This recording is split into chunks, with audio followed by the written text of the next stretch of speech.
Hello दोस्तों, इन दिनों superstar Anjana Singh और अंशुमान सिंह जी का एक ऐसा फिल्म का शूटिंग काफी जोरों शोरों से चल रही है जिस फिल्म का नाम है बेलन वाली बहू। जी हाँ दोस्तों, इन दिनों बेलन वाली बहू फिल्म का शूटिंग काफी जोरों शोरों से चल रही है दोस्तों।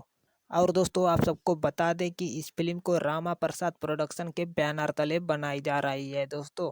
और दोस्तों, अगर इस फिल्म में काम करने वाले कलाकारों का बात करें तो इस फिल्म में काम करने वाले कलाकार हैं सुपरस्टार अंजना सिंह जी, अंशुमान सिंह जी, सुबोध सेठ जी, अमित शुक्ला जी, सोनू जी और भी कई सारे कलाकार हैं दोस्तों। और दोस्तों, आप सबको बता दें कि इस फिल्म का प्रोड्यूसर हैं रामा प्रसाद जी और इस फिल्म का डायरेक्टर हैं इश्तियाक शेख बंटी जी। तो दोस्तों, बेलन वाली बहू नाम सुनते ही आप लोग अंदाजा लगा सकते हैं कि ये फिल्म कोई पारिवारिक फिल्म ही होगा दोस्तों।